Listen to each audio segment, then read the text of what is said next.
அவர் சேட்டையின் கீழடை கலப்புகள் வேதம் சிறகுகளால் மூடுவார்.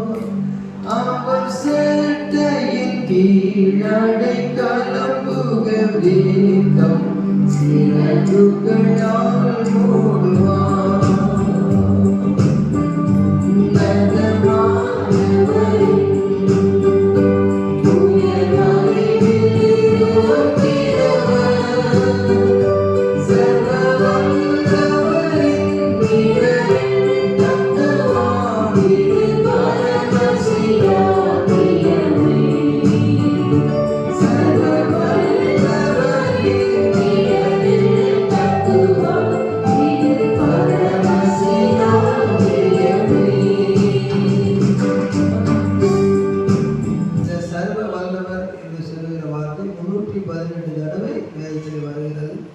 சர்வ வல்லவர் என்று சொல்லுகிறது சகலத்தையும் வல்லமையாய் கிரியை நடப்புகிற தேவன். டெஃபினிஷன் யோபு 42:2 இருக்கிறது.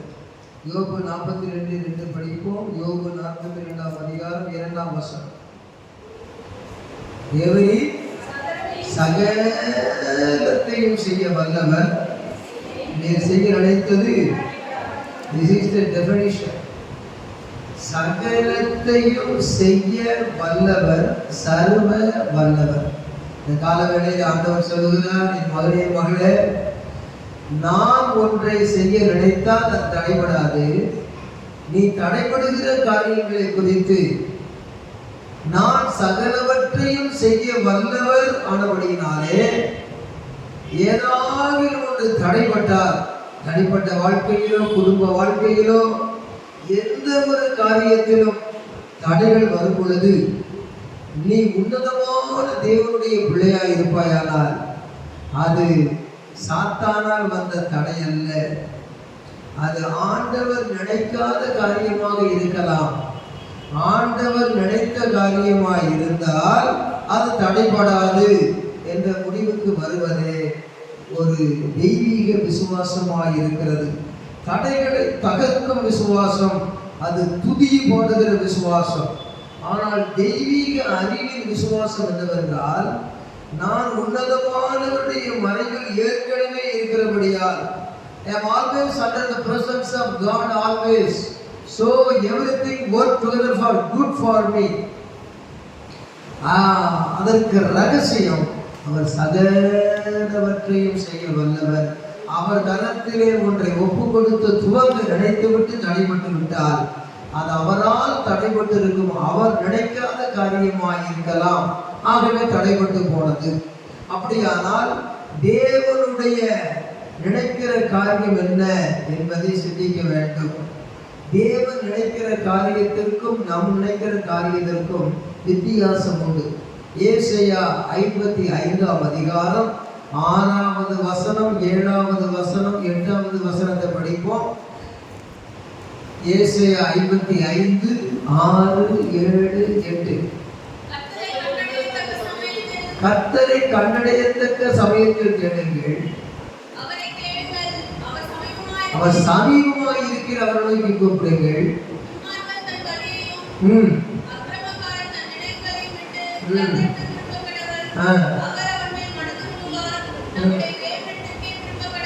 பாவம் செய்திருந்தாலும் மனதுருகுகிற ஒரு தேவன் இருக்கும் பொழுது அவர் மேல் நம்பிக்கை வைக்கிற மனுஷன் பயப்பட வேண்டிய அவசியம் இல்லை. அடுத்த வசனம் படிங்க. என் நினைவுகள் உங்கள் நினைவுகள் அல்ல, உங்கள் வழிகளும் என் வழிகளும் அல்லவென்று. அவர் நினைவுக்கும் நம் நினைவுக்கும் அது ஒத்து போகாது என்பது அர்த்தம் அல்ல. என் நினைவுகள் உங்கள் நினைவுகள் அல்ல என்ற வாக்கியத்தை மாத்திரம் எடுத்துக்கொள்வோம். வேத வாக்கியங்களை ஆராய்ந்து பாருங்கள் எழுதப்பட்டிருக்கிறது. ஆகையினாலே தேவரீர் சகலத்தையும் செய்ய வல்லவர், நீர் செய்ய நினைத்தது நடைபெறாது என்றால் அவர் நினைவு எப்படிப்பட்ட நினைவு என்பதை அறிந்து கொள்ளும் பொழுது, என் நினைவுகள் உங்கள் நினைவுகள் அல்ல என்று சொன்னால், your thoughts my thoughts, what is the difference? My thought is great thought, your thought is small thought. அதுதான் அர்த்தம். Clearly we can understand by next word. Verse 8 படிங்க.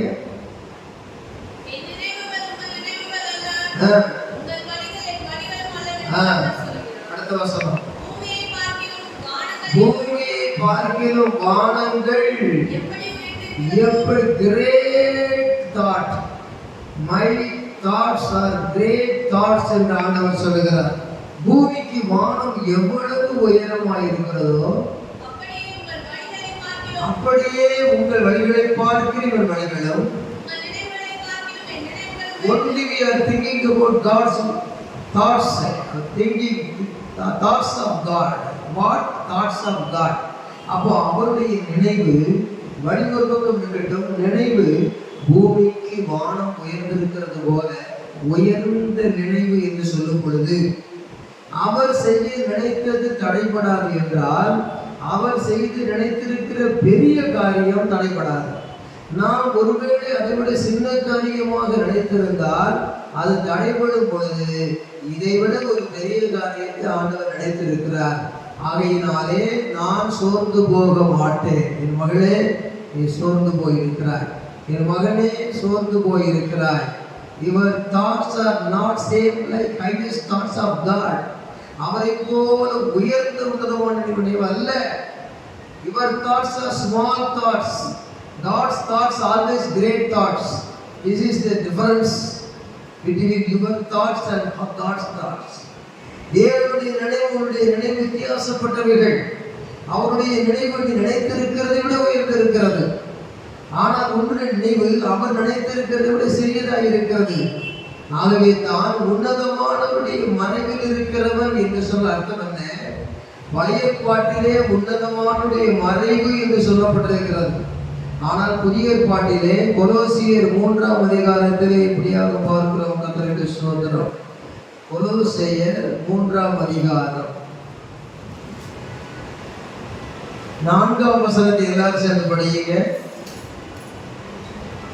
3ஆம் வசனம் படியுங்க. ஏனென்றால் நீங்கள் மரித்தீர்கள். ரட்சிக்கப்படுறதுக்கு முன்னே நீங்க மரித்திருந்தீர்கள். இப்படி ஞானஸ்நானத்தால் பாவத்துக்கு கண்டு மரித்தீர்கள். உங்கள் ஜீவன் கிறிஸ்துவுடனே கூட. இதுதான் உன்னதமான மறைவு. This is called New Testament meaning. உங்கள் ஜீவன் கிறிஸ்துவுடனே தேவனுக்குள் மறைந்திருக்கிறது. பழைய ஏற்பாட்டிலே உன்னதமானுடைய மறைவில் இருக்கிறது என்றால் அவன் யார்? புல்லான மனுஷன். என் பெயருக்குரிய அந்த புல்லான மனிதன், ஆவி மனிதன், அந்த ஜீவன் கிறிஸ்துவுடனே கூட தேவனுக்குள் மறைந்திருக்கிறது. இதுதான் உன்னதமானுடைய மறைவு. என் சபையே என்று சொன்னால் அதில் எல்லாரும் அவருக்குள் அடங்கி இருக்கிறோம். அந்த உன்னதமானுடைய மறைவிலே நான் இருக்கிறேன்.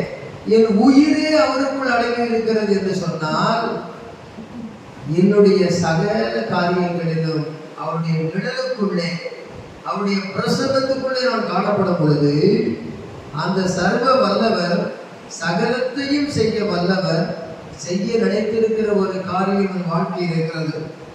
அந்த நினைத்திருக்கிற காரியம் என்னுடைய நினைவை விட உயர்ந்த நினைவாய் இருக்கிறது.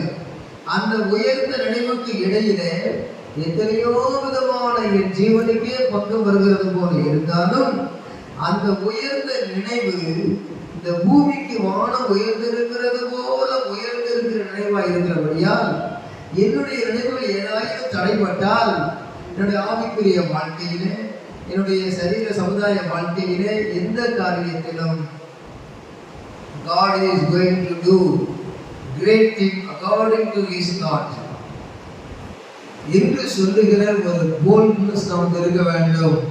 இந்த இடத்திலே யோபு 42ஆம் அதிகாரத்திலே சொன்னது போல மாத்திரம் அந்த சர்வ வல்லவராய் இருக்கிறார். சர்வ வல்லவர் என்ற வார்த்தைக்கு எல் ஷடாய் என்று மூல பாஷையின் விளக்கம் இருக்கிறது. அல்லேலூயா சொல்லுவோம். 518 தடவை இருக்கிறது. அந்த 518 தடவையும் சர்வ வல்லவர் சர்வ வல்லவர் சர்வ வல்லவர் என்று வேதத்திலே சிந்திக்கும் பொழுது 318 518 அது வரும். அந்த சர்வ வல்லவர் எல் ஷடாய். எல் என்றால் தேவன், ஷடாய் என்றால் மார்பை உடையவர், தாயை போன்ற மார்பை உடையவர் என்று அர்த்தம். இந்த தேவனை சார்ந்து கொள்ளுகிற ஒரு இருதய உடையவன் தான் எனக்கு அடைக்கலமும் நீர், என் கோட்டையும் நீர், நான் நம்பி இருக்கிறவரும் நீர் என்று அவரை முற்றிலும் சார்ந்து கொள்ளக்கூடிய ஒரு மனிதனாக இருக்கிறான். இரவோ மதியமோ பகலோ எந்த சூழ்நிலையிலும் அவனுடைய வழியோ அவனுடைய வாஞ்சையோ அவனுடைய ஆபத்தோ அவனுடைய நீடித்த நாட்களோ எல்லாம் everything under his presence, great submission of faith working in him. அதுதான் உன்னதமானவருடைய மறைவில் இருக்கிறவர். நீங்களும் நானும் உன்னதமானவருடைய மறைவில் இருக்கும் பொழுது அவருக்குள் பிழைக்கிறோம், அவருக்குள் அசைகிறோம், அவருக்குள் நடக்கிறோம், அவருக்குள் வாழ்கிறோம். இதான் அர்த்தம். இந்த எல் ஷடாய் சர்வ வல்லமை உள்ள தேவன், சகல வல்லமையும் பொருந்திய தேவன் என்று சார்ந்து கொள்ளும் பொழுது இவருக்கு தாயை போன்ற தேவன் என்று சொல்லுவார்கள். தாயை போன்ற தேவன், தாயை போன்ற தேவன் என்று சொன்னால் ஏற்கனவே ஒரு டெஃபினிஷன், ஒரு உதாரணம் சொன்னது போல ஒரு குழந்தையினுடைய பசி தாயினுடைய மார்பிலே அமர்த்தப்படுகிறது. ஒரு குழந்தையினுடைய படுக்கையின் தூக்கம் தாயின் மடியிலே காணப்படுகிறது. ஒரு குழந்தையினுடைய சந்தோஷம் தாயின் முகத்தை பார்த்து அது மகிழ்ச்சி மகிழப்படுகிறது. ஒரு குழந்தையினுடைய பாதுகாப்பு எந்த பயத்திலும் அம்மா என்று தாயை சார்ந்து கொள்ளுகிறது. ஒரு தாய்க்குள்ளே எல்லாம் அந்த குழந்தைக்கு அடங்கி இருக்கிறது. ஒரு உலகத்திலே தன் பிள்ளையை பற்றி ஒரு தாய் சிந்திக்கிறாள், அந்த பிள்ளைக்கு தாய் தான் உலகம். மறுபடியும் சொல்கிறேன், ஒரு தாய் தன் பிள்ளைக்காக உலகத்திலே பல காரியங்களை சிந்திக்கிறாள், ஆனால் அந்த பிள்ளைக்கு தாய் தான் உலகம். அப்படியானால் அல் சஃபிஷியன்ட் காட், தாயை போன்ற தேவன், எல் ஷடாய் தாயை போன்ற மார்பை உடைய தேவன், அவர் அல் சஃபிஷியன்ட் காட் என்றால் எல்லாவற்றிற்கும் போதுமான ஒரு தேவன் என்ற அர்த்தம். கர்த்தருக்கு ஸ்தோத்திரம். அப்படியானால் அந்த தாயானவள் தன் பிள்ளைக்கு எப்படி போதுமானவளாக இருக்கிறாளோ அதே போல பிள்ளையும் தனக்கு தாயாகி இருக்கிற தேவன் போதும் என்று சொல்ல வேண்டும். ஒரு தாய் தன் பிள்ளைக்கு ஆசீர்வாதத்தை வாங்கி கொடுத்த சம்பவத்தை வேதத்திலே படிக்கிறோம். வேட்டைக்கு போய்விட்டு கறியை கொண்டு வருகிறான் ஏசா. சாதாரண ஒரு ஆட்டுக்கறியை செய்து அதனுடைய தோள்களை யாக்கோபுடைய கையிலே சுற்றி ஆட்டுக்கறியை வேட்டைக்கறி போல சமைத்து அந்த ரெபெக்காள் ஈசாக்கினுடைய சேஷ்டபுத்திர பாகத்தை அப்படியே வாங்கி கொண்டு பெற்றுக்கொள்ள செய்தது. வாங்கினது மாத்திரமல்ல, அவனுக்கு ஆசீர்வாதத்தையும் கொடுக்க வைத்து விடுகிறாள். தாய் தன்னுடைய மகன் குணசாலியும் கூடாரவாசியுமாய் இருந்த யாக்கோபுக்கு அதை வாங்கி கொடுத்து விட்டு வீட்டுக்கு உதவாத இந்த காட்டு பயிருக்கு அதை வாங்கி கொடுக்க வேண்டாம் என்று நினைத்து அவனுக்கு கிடைக்காமலே பண்ணிவிட்டாள். அது தாய்.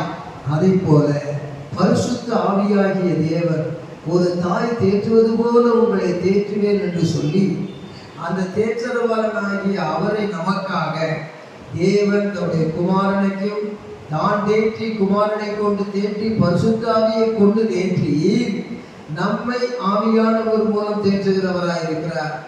அந்த தாயானவள் தந்தையினுடைய ஆசீர்வாதத்தை யாக்கோபுக்கு வாங்கி கொடுத்தது போல கல்வாரி சிலுவையின் புண்ணியத்தினால் உண்டான ஆசீர்வாதத்தை, தேவனுடைய ஆசீர்வாதத்தை, ஆதி முற்பிதாக்களின் ஆபிரகாம் ஈசாக்கு யாக்கோபின் ஆசீர்வாதத்தை இயேசு கிறிஸ்துவின் மூலமாக நமக்கு வாங்கி கொடுப்பதற்கென்றே தாயை போல் தேற்றி ஆவியானவர் ஒரு தேற்றரவாளனாக இருந்து நமக்கு அந்த ஆசீர்வாதங்களை பெற்றுக்கொள்ள செய்கிறார், வாங்கி கொடுக்கிறார் என்ற அர்த்தம்.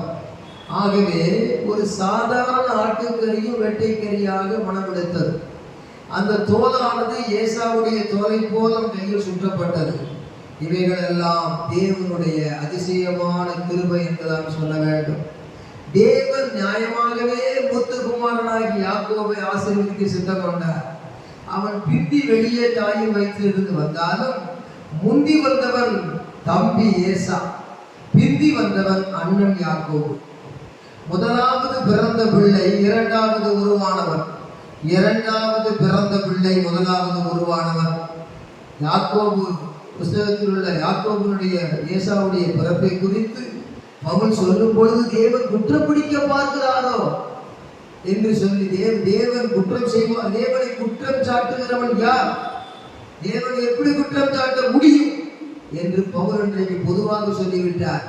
இன்றைக்கு அறிவியல் உலகத்திலே தாயின் வயிற்றில் உருவாகும் முதலாவது குழந்தை இரண்டாவது பிறக்கும் இரட்டை குழந்தைகளிலே முதலாவது உருவானது இரண்டாவது பிறக்கும், இரண்டாவது உருவானது முதலாவது பிறக்கும்.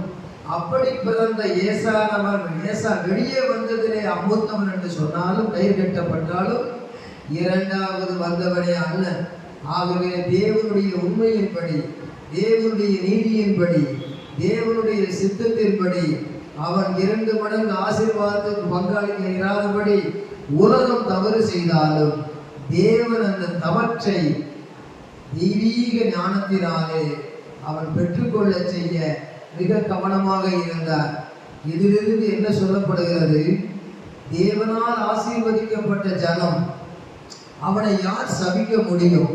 அவனை சபிக்கிறவன் சபிக்கப்பட்டவன், ஆசீர்வதிக்கிறவன் ஆசீர்வதிக்கப்பட்டவன். காரணம், அவன் பிறப்பிலேயே தேவன் அவனை ஆசீர்வதித்து விட்டார். ஆகையினாலே தேவன் ஆசீர்வதிக்கிறவனை சபிக்கிறது எப்படி? இஸ்ரவேலை ஆசீர்வதிப்பதே கர்த்தருக்கு பிரியம் என்று அந்த பீலேயாம் என்னாகமம் 24ஆம் அதிகாரத்திலே சொல்லிக் கொண்டு போகிறார். ஆகவே 24ஆம் தேதியிலே ஆண்டவரால் ஆசீர்வதிக்கப்பட்ட ஜனமாக நாம் இருக்கிறோம் என்பதிலே சர்வ வல்லமையுள்ள தேவன் நம்முடைய சர்வ ஞானத்தினுடைய சர்வ வல்லமையின்படி கிறிஸ்துவுக்குள் புறஜாதிகளை முந்தினோராக கண்டிருக்கிறார். முந்தினோர் என்பது யூதர்கள், பிந்தினோர் என்பது புறஜாதிகள். ஆனால் அவர்கள் தேவனை ஏற்றுக்கொள்ள நமக்கு சொந்தமானதிலே வந்தவரை ஏற்றுக்கொள்ளாததினாலே அண்ணன்மாரை தம்பிமாராக்கி விட்டார். புறஜாதிகளாகிய பின்பிறந்த சந்ததியாரை அவர் அண்ணன்மாராக்கி விட்டார். எப்படி ஆக்கினார் என்றால், உலக தோற்றத்துக்கு முன்னே கிறிஸ்துவுக்குள்ளே அவர் நம்மை தெரிந்து கொண்டார் என்றால் யூதர்களை அல்ல, நம்மைத்தான் கிறிஸ்துவுக்குள் தெரிந்து கொண்டார். ஆகவே தேவனுடைய பிள்ளைகளாகிய நாம் பிந்தினோராய் இருந்தாலும் முந்தினோர்களாகவும், முந்தினோராய் இருக்கிறவர்கள் பிந்தினோர்களாகவும் ஆகியிருக்கிறார்கள். அதனுடைய விளக்கம் தான் முந்தினோர் பிந்தினோராகவும் பிந்தினோர் முந்தினோராகவும் என்று சொல்லப்பட்டிருக்கிறது. கர்த்தருடைய பிள்ளைகளாகிய நாம் இன்றைக்கு ஆசீர்வாதங்களை, இரட்டிப்பான ஆசீர்வாதங்களை பெற்றிருக்கிறோம் என்றால் இந்த உலகத்துக்குரிய சிரேஷ்ட புத்திரவாதமாகிய 2 பங்கு அல்ல. ஒன்று பரலோகம், ஒன்று பூலோகம். யோபு புஸ்தகத்திலே இறந்து போன 10 பிள்ளைகள் 1 பங்கு மேலே, பிறந்த பிள்ளைகள் 10 பங்கு கீழே. ஆகையினால தேவ சந்ததியினுடைய 2 மடங்கு ஆசீர்வாதம் என்பது நம்மை இம்மையிலும் மறுமையிலும் வாழ வைக்கத்தக்கதாக. உலகத்தில் இனஜன பந்துக்களுடைய வாழ்க்கை 2-3 உலகத்தோடு பிரிந்து முடிந்து போகிறது. ஆனால் பிரிந்திருந்த அநேக கோத்திர பிதாக்களாகிய நாம் சந்ததிகள் எல்லாரும் ஒன்றாக ரத்தத்தால் மீட்கப்பட்டு சகல ஜாதிகளிலும் சகல பாசைக்காரிடமிருந்து ஒரே குடும்பமாக பரலோகத்தின் ஜனமாக இருக்கும்படி பரலோகத்தில் உள்ளவர்களும் பூலோகத்தில் உள்ளவர்களும் ஒன்றாக கூட்டப்பட வேண்டும் என்று பவுல் முழங்கால் படையிட்டு ஜெபிக்கிற அந்த மேலான ஐக்கியம் அது நித்தியமானது, அது நிரந்தரமானது. இப்பொழுது அந்த தாயை போன்ற தேவன் அந்த யாக்கோபை ஆசீர்வதித்தது போல, அவன் பாவங்களை மன்னித்து அவனை ஆசீர்வதித்தது போல, யாக்கோபை போல அவன் ஏமாற்றினவன் அல்ல ஏசா. ஆனாலும் அவனை முன்குறிக்காத தேவன் ஆசீர்வாதத்தை சுதந்திரவாளி ஆக்கவில்லை. எவ்வளவோ இவருடைய குணங்கள், தகப்பனை ஏமாற்றினான், சகோதரனை ஏமாற்றினான், மாமனாரை ஏமாற்றினான், தேவனை கூட கொடுக்க வேண்டியவர்களை கொடுக்க 20 வருஷம் அவன் தவறிவிட்டான். அவனிலே முன்குறித்த தேவன் அவனை ஆசீர்வதிக்கவே ஆசீர்வதிப்பேன் என்று சொன்ன ஆபிரகாமின் வாக்குப்படி, ஆபிரகாமுக்கு கொடுக்கப்பட்ட வாக்கு தத்தத்தின்படி ஆபிரகாம், ஈசாக்கு, யாக்கோபின் தேவன், இஸ்ரவேலின் தேவனாக கர்த்தர் நம்மை நினைத்திருக்கிறார். அவர் ஆசீர்வதிப்பார் என்று சொல்லியிருக்கிறது.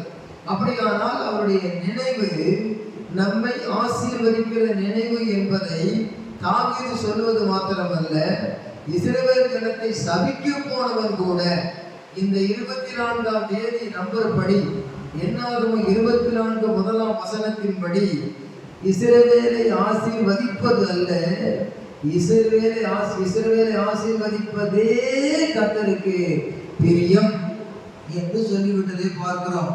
ஆகவே நான் ஆசீர்வதிக்கப்பட்டவன், ஆசீர்வாதமாகவே இருப்பேன். நான் சபிக்கப்பட்டவன் அல்ல. ஒருவேளை ஆசீர்வதிக்கப்பட்டவனாய் இருப்பேனோ என்று எதிர்காலத்தை எதிர்பார்ப்பது அல்ல. Already we are all blessed in Jesus Christ by through our God. கர்த்தர் நம்மை ஆசீர்வதிப்பதே அவருக்கு பிரியம். கிறிஸ்துவுக்குள் உன்னதங்களிலே நம்மை ஆசீர்வதித்திருக்கிறார். Wait and see. God always want to bless you. தொடர்ந்து எப்போதும் முன்னும் இன்னும் பின்னும் ஆசீர்வதித்துக் கொண்டே இருக்கிற தேவனுடைய விசுவாசத்தை மறந்து போகவே கூடாது. கர்த்தருக்கு ஸ்தோத்திரம் உண்டாவதாக. ஆசீர்வதிக்கிற தேவனுடைய வார்த்தையை பார்க்கும் பொழுது பழைய ஏற்பாட்டிலே மாத்திரமல்ல, புதிய ஏற்பாட்டிலேயும் ஆண்டவர் முன்குறித்த பிள்ளைகளை தவறுகள், குற்றங்கள், குறைகள் பார்க்காமல் ஆசீர்வதிக்கிறவராயிருக்கிறார். பழைய ஏற்பாட்டிலே யாக்கோபை ஆசீர்வதித்தார். புதிய ஏற்பாட்டிலே யோவான் 21ஆம் அதிகாரத்துக்கு வருகிற வேளையிலே எல்லாரும் படிங்கள். யோவான் 21ஆம் அதிகாரம் 9வது வசனத்தை படியுங்கள்.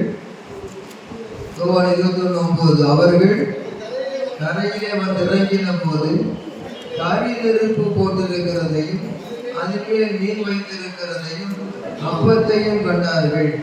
இயேசு அவர்களை நோக்கி, இப்பொழுது பிடித்த மீன்கள் சிலவற்றை கொண்டு வாருங்கள் என்றார். சீமோன் பேதுரு படகில் ஏறி 153 பெரிய மீன்களால் நிறைந்த வலையை கரையில் இழுத்தான். இத்தனை மீன்கள் இருந்து வலை கழியவில்லை. 12ஆம் வசனம் படியுங்க. இயேசு அவர்களை நோக்கி, வாருங்கள் போஜனம் பண்ணுங்கள் என்றார். 13ஆம் வசனம் படியுங்க. அப்பொழுது இயேசு வந்து அப்பத்தையும் மீனையும் எடுத்து அவர்களுக்கு கொடுத்தார். தாயை போன்ற தேவன், பிதாவாகிய தேவன் மாத்திரமல்ல, அவர் யாக்கோபை ஆசீர்வதிக்க பெற்றோரை பயன்படுத்தினார். இங்கே தம்முடைய குமாரனாகிய தேவன், குமாரனாகிய இயேசுவையும் பயன்படுத்துகிறார். அவர் ஒரு தாய் தன் பிள்ளைகளுக்கு, நீ சம்பாதிச்சு கொண்டு வந்ததெல்லாம் இருக்கட்டும், கடையிலே வாங்கிட்டு வா, அப்புறம் இப்ப நான் செய்து வச்சிருக்கிற சாப்பாடை சாப்பிட அப்படின்னு சொல்லி ஒரு தாய் கொடுக்கிறது போல, அங்கே 153 மீன்கள் இருக்கட்டும், இப்பொழுது நான் கரிநெருப்பு போட்டிருக்கிறேன், இவன் பொறித்த மீன்கள் வைத்திருக்கிறேன், எங்கிருந்துதான் எண்ணெய் வாங்குதோ, எங்கிருந்துதான் விறகு நெருப்பு வாங்குதோ, அதிகாலை நேரம் அது. என்ன அன்பான ஒரு செயலை ஆண்டவர் செய்கிறார். தாயை போன்ற ஒரு தேவன் பழைய ஏற்பாட்டிலே பார்க்கிறோம். இங்கே தாயை போன்ற ஒரு தேவகுமாரனை புதிய ஏற்பாட்டில் பார்க்கிறோம். பரிசுத்த ஆவியானவரும் தாயை போல் நம்மை தேற்றுகிறவராயிருக்கிறார். ஆகவே தேவனுடைய மகளே, தாயை போன்ற தேவன் இந்த நாளிலே சகலவற்றையும் செய்ய வல்லவர். அவரை சார்ந்து கொள்வது நமக்கு அவசியம். தேவனை சார்ந்து கொள்ளுகிறது. கோபம் வரும் குழந்தைக்கு அப்படியே ஒரு டென்ஷன் வருகிறது, அழுகிறது. அதை ஒருத்த யாரோ அப்படி கிள்ளி விட்டாலும் எறும்பு கடிச்சிட்டாங்கன்னு தெரியல. எறும்பு கடிச்சா அம்மான்னு சொல்லுகிறது, பசி அம்மா என்று சொல்லுகிறது, தூக்கம் அம்மா என்று சொல்லுகிறது, அதனுடைய பயம் அம்மா என்று சொல்லுகிறது, மகிழ்ச்சி தாயினிடத்தில் மகிழ்ச்சி அடைகிறது போல. Always depend upon God in every situation of your family, personal, in society, every view of your life. சமுதாயத்திலேயோ தனிமையிலேயோ எந்த விதமான ஒரு வாழ்க்கையின் சூழ்நிலையிலேயே அவரையே சார்ந்து கொள்ளுகிறது. தேவனுடைய மகளே, எத்தனை டென்ஷனாக இருக்கிறீர்கள்? எத்தனை பேர் உங்கள் சொந்தங்களை வெறுக்கிறீர்கள்? எத்தனை பேர் பெரியவர்கள் நன்றி கட்டணும் என்று சொல்கிறீர்கள்? எத்தனை பேர்கள் இந்த தேவன் என் வாழ்க்கையில் இன்னும் ஒன்றுமே புரியாத வழியில் நடந்து கொண்டிருக்கிறார் என்று சொல்லுகிறீர்கள்? உங்களுக்கு ஒரு தேவன் இருக்கிறார், சர்வ வல்லவர். அவர் எல் ஷடாய், அவர் தாயை போன்ற மார்பை உடையவர். அவர் lord of mother is all sufficient God. அவர் எல்லாவற்றுக்கும் போதுமானவர். அதை புதிய ஏற்பாட்டிலே சொல்லும் பொழுது அவருடைய சரீரமாகிய சபைக்கு எல்லாருக்கும் எல்லாவற்றிற்காகவும் எல்லாருக்கும் அவர் தந்தருளினார் என்று சொல்லப்பட்டிருக்கிறது. எபேசியர் 1ஆம் அதிகாரத்திலே அது நாம் படிக்கும் பொழுது எடுத்து பாருங்கள். எபேசியர் 1ஆம் அதிகாரம் கடைசி வசனத்தை படிப்போம். எல்லாவற்றாலும் நிரப்புகிறவருடைய நிறைவாகிய சரீரமான சபைக்கு அவரை எல்லாவற்றுக்கும் மேலான பழைய ஏற்பாட்டில் மாத்திரமல்ல புதிய ஏற்பாட்டிலும் சபைக்காக அவரை தந்தரளி இருக்கிறார். அவருக்குள்ளே விசுவாசமாயிருக்க வேண்டாம். 1 சாமுவேலின் புஸ்தகம் 27-28 வசனம் வரை படிங்க. இந்த பிள்ளைக்காக 1 சாமுவேல் 1:27-28 படிங்க. இந்த பிள்ளைக்காக விண்ணப்பம் பண்ணினேன். நான் கர்த்தரிடத்தில் கேட்ட விண்ணப்பத்தின்படி எனக்கு கட்டளையிட்டார். ஆயிரத்திலிருந்து ஒவ்வொரு படிக்கிற ஒவ்வொரு கேட்டுருக்கீங்க. ஆகையால் அவன் கர்த்தரை கேட்டு 3 குட்டிகள் இருக்குது. எப்படி பிரசங்கம் பண்ண போறியோ, எப்படி அபிஷேகம் பெற போறீங்க தெரியுங்க. 28 படிங்க. ஆகையால் கர்த்தருக்கு என்று கேட்கப்பட்டபடியினால் அவன் உயிரோடு இருக்கும் சகல நாளும் பிரதர்ஸ் அப்படியே ஒப்பு குட்டியா இருக்கிறீங்க. படிக்கிற கர்த்தருக்கு ஒப்பு கொடுக்கிறேன் என்றான். அவன் அங்கே கர்த்தரை ஒரு ஊழியக்காரனுக்காக தேவன் ஊழியத்துக்கு ஒப்பு கொடுக்கப்பட்ட பிள்ளைக்காக இவ்வளவு அரிசனையோடு கூட இருக்கிறதை பார்த்து கொண்டிருக்கிறோம். கர்த்தருக்கு ஸ்தோத்திரம். யாருக்காக அவர் கிரியை செய்கிற அவருடைய அன்பு யாருக்காக கிரியை செய்கிறது என்பதை பார்க்கிறோம். இடத்துல இன்னொரு காரியத்தை உங்களுக்கு இப்படிப்பட்டவருக்கு எப்படி அன்பு விளங்குகிறது என்பதை பார்க்கிறோம். அவருடைய தாய் அவனை பார்க்கும்படியாக வருஷம் வருகிற பொழுதெல்லாம் அவனுக்கு ஒரு சிறிய ஒரு சட்டையை தைத்து கொண்டு வருகிறதை பார்க்கிறோம். வசனம் படிங்க. எத்தனை வசனம்? 2:19 படிங்க. அவனுடைய தாய் வருஷந்தோறும் செலுத்துகிறதற்காக பலி செலுத்துகிறதுக்காக தன் புருஷனோடு கூட வருகிற போதெல்லாம் அவனுக்கு ஒரு சின்ன சட்டையை தைத்து கொண்டு வருவான். ஒரு தாயினுடைய அன்பையே நீங்க பார்க்கிறோம். God is our mother. Mother like mother, our God is here. ஒரு தாயை போல இங்க இருக்கிற இவன் கர்த்தருடைய பிள்ளை எங்க வளர்றான்னு கேட்டா சாமுவேல் பிள்ளையாண்டான். சலனூல் ஏகோதை தரித்தவன கர்த்தருக்கு முன்பாக பணிவிடை செய்தான். ஆண்டவருடைய ஊழியத்துக்கு என்று ஆலயத்தில் ஒப்பு கொடுக்கப்பட்டான். ஆலயத்தில் ஆண்டவருடைய ஊழியத்தை பணிவிடை செய்கிறான். பணிவிடை என்பது அது தாழ்மையோடு செய்கிற சேவை. அப்படி செய்கிற வேளையில அந்த ஏழை என்ற பாஸ்டர்கள் இருக்கும்போது அவனுக்காக தாய் வருகிறார். ஹாஸ்டல்ல படித்துக்கிட்டு இருக்கிற பிள்ளைய பார்க்க வர்ற மாதிரி வரும் பொழுது ஆண்டவருக்கு ஒப்பு கொடுத்துட்டா கூட அவன் ஒரு சின்ன சட்டையை தைத்து கொண்டு வருகிறார். அந்த காலத்துல ஒரு தையல் மிஷின் இல்லை. அந்த காலத்துல கைமூசி அவள் அரிசியை போட்டுட்டு வேகிற வரைக்கும் கொஞ்சம் சட்டையை தைச்சிக்கிட்டு இருப்பாள். அதுக்கு பிறகு மத்தியானம் தூங்குற நேரத்தில் கொஞ்சம் தைச்சிக்கிட்டு இருப்பாள். ராத்திரி தூக்கம் வர்ற மாதிரி தைச்சிக்கிட்டு இருப்பாள். அவன் நினைவெல்லாம் என் மகனுக்காக இந்த கையை நான் கூட்டி தைக்கிறேன், என் மகனுக்காக இந்த உடல் பகுதியை தைக்கிறேன், இந்த கால் சட்டையை தைக்கிறேன், இந்த உடல் சட்டையை தைக்கிறேன், அவன் ஒரு சின்ன மகன் சின்ன சட்டையை தைக்கிறேன் என்று அந்த சட்டை உயிரற்ற பொருளாக இருந்தாலும் உயிருள்ள மகனை நினைத்து கொண்டே தைக்கிறார். எத்தனை கலர்ல வண்ண நிறங்கள்ல தைத்திருப்பாளோ நமக்கு தெரியாது. யோசேப்புடைய பலவர்ண அங்கி போல அழகாக தைத்திருப்பாள். அவள் தைக்கிற நேரமெல்லாம் அவனுடைய நினைவே அந்த தாய்க்கு இருக்கிறது. அண்ணால் சாமுவேலை ஒன்னே ஒன்று கண்ணே கண்ணு பெற்று அது தேவனுக்குன்னு கொடுத்துட்டு அந்த பிள்ளைக்காகவே வாழ்கிறாள். அவளுடைய செயல்கள் எல்லாம் அந்த பிள்ளைக்காகவே செய்கிறாள். இந்த சட்டை உருவாகுகிற இடம் அங்கே அண்ணாவுடைய வீடு. ஆனால் பிள்ளை சாமுவேல் இருப்பது சீலோவிலே ஏலியுடைய ஆலயம்.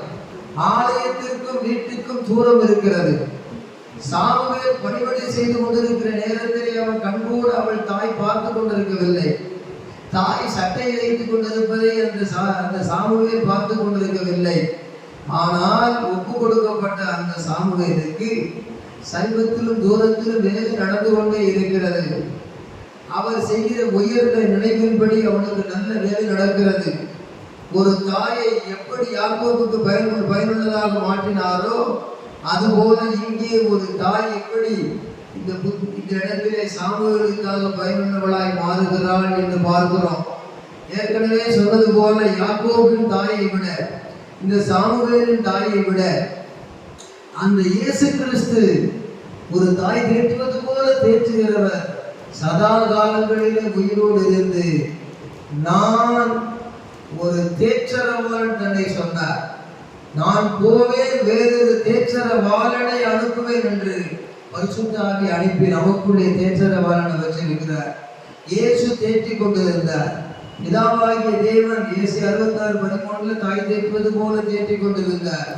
இந்த தேற்றுகிற அந்த அபிஷேகத்தை நான் காண்கிறேன். என்னுடைய சின்ன சட்டை துணி விஷயத்திலிருந்து என்னுடைய சகல காரியத்திலும் எவ்வளவு அருமையாக என்னை தேற்றுகிறார், எவ்வளவு அருமையாக என் தேவைகளை சந்திக்கிறார். சின்ன காரியம் முதல் எவ்வளவு கவனமாக அவர் பொறுப்பெடுக்கிறார். பெரிய காரியம் வளர வளர அவர் பொறுப்பெடுப்பார். இப்பொழுது சின்ன காரியத்துக்கு தாய் சட்டை தைத்தாள் என்றால் அவன் ஜீவனுள்ள காலமெல்லாம் அவனுக்கு செய்ய வேண்டிய செய்து கொண்டுதானே இருந்திருப்பாள். அவள் மரித்த பின்னே தாய் எங்கே? இந்த தாயை போன்ற தேவன் El Shaddai, all sufficient God, சர்வ வல்லவர், சதா காலங்கள் உயிரோடு இருக்கிறவர் எனக்காக செய்ய வேண்டும் செய்யாதிருப்பாரோ? நம்முடைய சொந்த குமாரன் என்று பாராமல் அவரையே நமக்காக ஒப்பு கொடுத்தவர் அவரோடு கூட எல்லாவற்றையும் ஒப்பு கொடுக்காதிருப்பாரோ? அந்த கேள்வி எல்லாம் உள்ளத்திலே ஊடுருவி பாய வேண்டும். இடத்துல அவன் தாச்சி அழகாக கொண்டு வந்தா அந்த சிறு பையனுக்கு எவ்வளவு சந்தோஷம். தாயை பார்க்கும் பொழுது தாய்க்கு அந்த சிறு பையனை பார்க்கும்போது எவ்வளவு சந்தோஷம். அந்த ஊசியும் நூலும் தைத்த தாய் அந்த ஊசி நூலை மறந்துட்டா. இப்பொழுது சட்டையை போட்டு மகன் அழகு பார்க்கிறார். அதுபோல் ரட்சிப்பின் வஸ்திரத்தை தந்தவர் பரலோகத்திலே வரும்பொழுது அழகு பார்ப்பார். இந்த பரலோகத்தில் இருக்கிற தேவன் ரட்சிப்பின் வஸ்திரத்தை கொடுத்து இந்த பூமியிலே அழகு பார்ப்பார். சாந்த குணமுள்ளவர்களை ரட்சிப்பினால் அலங்கரிக்கிறார். சாந்த குணம் என்பது எல்லாவற்றிலும் அவரையே சார்ந்து கொள்வது. வீக்னஸ் இல்லை, வீக்னஸ், MEEKNES, வீக்னஸ். சாந்தம் என்ற அர்த்தத்துக்கு அடையாளம் என்னவென்றால் எல்லாவற்றிற்காகவும் அம்மா என்று சொல்லுகிற வார்த்தைக்கு மேல அசிங்கமான வார்த்தையை தேவன் அம்மாவை பேசுறது இல்லை. எல்லாவற்றிலும் அம்மா என்ற வார்த்தையை தவிர வேறு புலம்பல் முறுமுறுத்தல் இல்லை. அதுபோல ஒரு தேவனுடைய மகள் ஊழியக்காரர், ஆண்டவரே எல்லாமே அறிவி, தேவரே சகலத்தையும் செய்ய வல்லவர், நான் அறியாததையும் புரியாததையும் அனுப்பினேன், நான் மூடனானே, நானும் காதினால் கேட்டேன், இப்பொழுதும் கண்களால் பார்க்கிறேன், நீர் சகலத்தையும் செய்ய வல்லவர், நீர் செய்ய நினைத்து தடைபடாது இப்பொழுது அறிந்திருக்கேன் அறிந்து கொண்டது போல இம்மையிலே விளங்காததெல்லாம் மகிமையிலே விளங்கும். ஆகையினாலே அவருடைய தீர்மானத்தின்படி அழைக்கப்பட்டவர்களாய் தேவனிடத்தில் அன்பு கூறுகிறவர்களுக்கு சகல வல்லமை உள்ள தேவன் சகலமும் நன்மைக்கு எதுவாய் நடக்கிறது என்று சொல்லுகிறார். உலகத்தாருக்கு இல்லாத ஒரு வாக்குத்தத்தம் நமக்கு இருக்கும் பொழுது என்னுடைய பண விஷயம், பொருளாதார விஷயம், சுகபலன் விஷயம், என்னுடைய வாஞ்சை, என்னுடைய சமூக வாழ்க்கை, குடும்ப வாழ்க்கை, தனிப்பட்ட வாழ்க்கை ஏன் என்ற கேள்விகள் பல்லாயிரம் இருந்தாலும் L Shaddai, all sufficient God, always I am with meekness because always I am abiding on you. நான் உண்மையே நான் சார்ந்திருக்கிறேன் என்று ஒவ்வொரு விசுவாசியும் சொல்லுவது மிக சால சிறந்தது. இங்கொண்டு வந்த அந்த தாயும் மகளும் தூரத்தில் செய்யப்பட்டதை சமூகத்திலே மகன் காண்கிறான். சமூகத்திலே தன் மகனுக்கு கொண்டு வந்த சந்தோஷத்தை தாய் பார்க்கிறார். இந்த வேளையிலே யாக்கோபின் தாய், அடுத்து சாமுவேலின் தாய். இப்பொழுது நான் உங்களுக்கு சொல்லுகிறது, இயேசு நமக்கு ஒரு தாயை போன்ற தேற்றவாளனாக இருந்து பரமேறி பரிசுத்தாவியாக தேற்றவாளனை தந்திருக்கிறார். எருசலேமிலே தேற்றப்படுவீர்கள் என்றால் இந்த சபையாக இதிலே தேற்றப்படுகிறீர்கள். ஆகவே உங்களுடைய உலக பிரகாரமான தாய் மறித்திருக்கலாம், உலக பிரகாரமான தந்தை மறித்திருக்கலாம். எஸ்தர் ராஜாத்திக்கு தாயை போல தேற்றுகிற தேவர் ஒரு சித்தப்பாவை கொண்டு உயர்த்தி விடுகிறார். அதுபோல யோசேப்புக்கு எப்படி மனைவி ஆஸ்நாத் வந்த உடனே தன் தாயை பற்றிய கவலையை மறந்து அவன் ஒரு ஆறுதல் அடைந்தான். ஈசாக்கு தன் தாய்க்காக கொண்டிருந்த துக்கத்தை மறந்து அவன் ஆறுதல் அடைந்தான். ஃபில்லப் தி பிளாங்க்ஸ் பண்ணுகிறதுல ஆண்டவர் போல யாருமே கிடையாது. ஆகவே தன் தாயை பிரிந்த இயேசு, தந்தையை பிரிந்த இயேசு, சகோதரர்களை பிரிந்த இயேசு அநேக பிள்ளைகளை மகிமையிலே கொண்டு வந்து சேர்ப்பதினாலே தன் ஆத்ம வருத்தத்தின் பலனை கண்டு அவர் திருப்தி ஆவார் என்று சொல்லப்பட்டிருக்கிறார். பிள்ளை பெறாத மலடியை மகிழ்ந்து கழிகூர், அநேக அநாத ஸ்திரீ, அநேக பிள்ளைகளுடைய ஸ்திரீ இப்படி பாக்கியம் உள்ளவள் என்று அங்கே தேற்றுகிற ஒரு மனவாட்டி சபை பற்றி பார்க்கிறோம். ஆகையினாலே இன்றைக்கு நீங்கள் நினைத்து பார்த்தீங்கன்னா பெற்றவங்க செய்த உதவியை விட எத்தனையோ உதவி இப்படி வந்தது. உடன் பிறந்த சகோதரர்கள் செய்த உதவியை விட எத்தனை உதவி எப்படி வந்தது. இந்த உலகத்திலே உயர்ந்து முன்னேறுவதற்கு ஞானம், அறிவு, புத்தி, உத்தியோகம் எப்படி வந்தது. உனக்கு கிடைக்கப்பட்ட வாழ்க்கை எப்படி வந்தது. சமூகத்திலே இந்த செல்வாக்கு மேன்மை எப்படி வந்தது. அதை நினைத்து பார்த்தால் தேவனை முறுமுறுக்க மாட்டாய், தேவனை குறை சொல்ல மாட்டாய், தேவனை குறித்து சரிப்படைய மாட்டாய், பிறரை அற்பமாக எண்ண மாட்டாய், யாரையும் நன்றி கட்டும் என்று சொல்ல மாட்டாய், இவர்களெல்லாம் செய்யவில்லையே என்று யாரை பற்றி நீ சோர்ந்து போக மாட்டாய். என் ஆண்டவர் அல்-சஃபிஷியன் காட், எல் ஷடாய், உன்னதமானவர், சர்வ வல்லமையுள்ள தேவன், சகலத்தையும் செய்ய வல்லவர், தாயை போன்ற தேவன் எனக்கு முன்பாக இருக்கிறார். யாக்கோபுக்காக தாயை பயன்படுத்தினார், அந்த சாமுவேலுக்காக தாயை பயன்படுத்தினார். அவரே தாயாக தேற்றுவேன் என்று சொல்லி இருக்கிறார். இந்த உலகத்தில் அவரை போல ஒரு தாய் உலகத்தில் மாத்திரம் தேற்றுகிறவர் அல்ல, மரணத்திற்கு பின்னும் கொண்டு போய் பரலோகத்திலே தேற்றுகிறவர். ஆகையினாலே இப்படிப்பட்ட ஒரு தேவனை உடைய நான் ஒருபோதும் சோர்ந்து போக மாட்டேன், ஒருபோதும் கவலைப்பட மாட்டேன். ஏதாவது ஒரு திட்டத்தை நினைத்தது நடக்காவிட்டால் நான் நினைத்தது கொஞ்சம் என்று அர்த்தம். ஏதாவது ஒரு காரியம் நினைத்ததுக்கு மேலாக எத்தனை நடந்திருக்கிறது. ஆகையினாலே எத்தனை காரியமெல்லாம் நினைத்ததுக்கு மேலாக நடந்ததோ அதை நினைத்து நன்றி செலுத்தும் பொழுது ஆண்டவர் இன்னும் பெரிய காரியங்களை செய்வார். அநேக நேரங்களிலே நாம் சின்ன சின்ன காரியங்களுக்காக நிறைவேறவில்லையே, நினைத்தது நடக்கவில்லையே என்று சொல்லுவோம். ஆனால் எத்தனையோ பெரிய காரியங்கள் நடந்திருக்கும், அதை மறந்து போயிருப்போம். ஆகையினால் என் மகனே, மகளே, நான் உனக்கு சொல்லுகிறேன், என்னுடைய தீர்மானம் உண்மையில் இருக்கிறது. என் சபையிலே கிறிஸ்துவுக்குள் என் தீர்மானம் இருக்கிறது. Each and everyone about you, I have pre-planned with me, work out you in Jesus Christ, so don't worry. என்னுடைய திட்டம் தீர்மானம் நிறைவேறும் வரைக்கும் நீ என்னிடத்தில் அன்பு கூறுகிற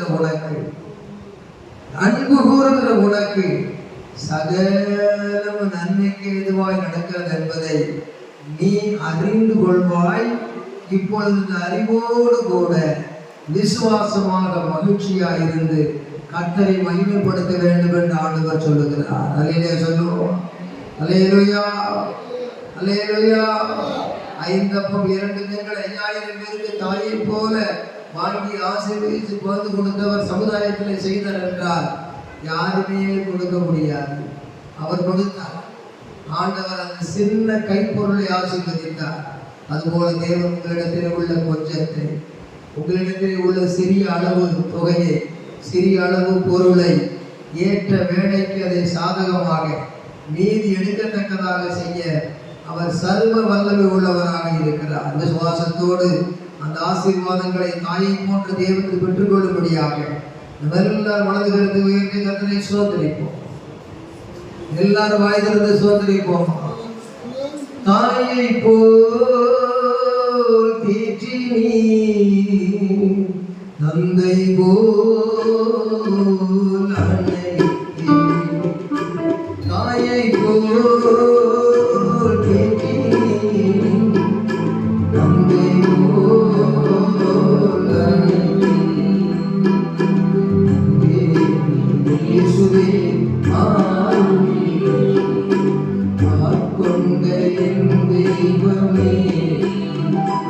ஒரு தாய் ஏற்றுவது போல் நேசத்தேற்றுவார்.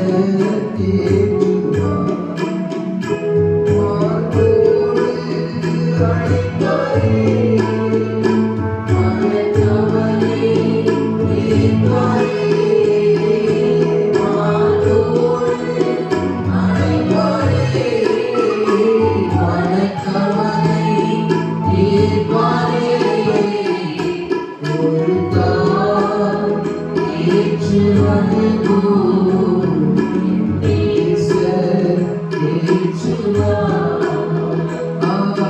Hallelujah. Hallelujah. ஆண்டவரை மகிமைப்படுத்துவோம். Hallelujah. Hallelujah. ஏகமாய் Hallelujah.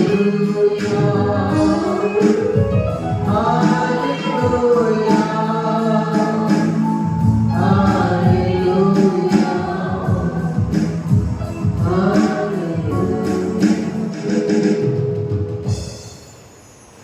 சபையிலே குடும்பத்திலே தேற்றப்படுகின்ற அருமையான என் மகனே, நான் உனக்கு நித்திய பிதாவாக இருக்கிறேன், நிரந்தரமான தகப்பனாக இருக்கிறேன். கர்த்தருடைய திருமுக பிரகாசம் நம்மே தாயை போன்ற தேவனுடைய திருமுக பிரகாசம் உன் தனிமையை போக்குகிறது, உன் தனிமையை போக்குகிறது.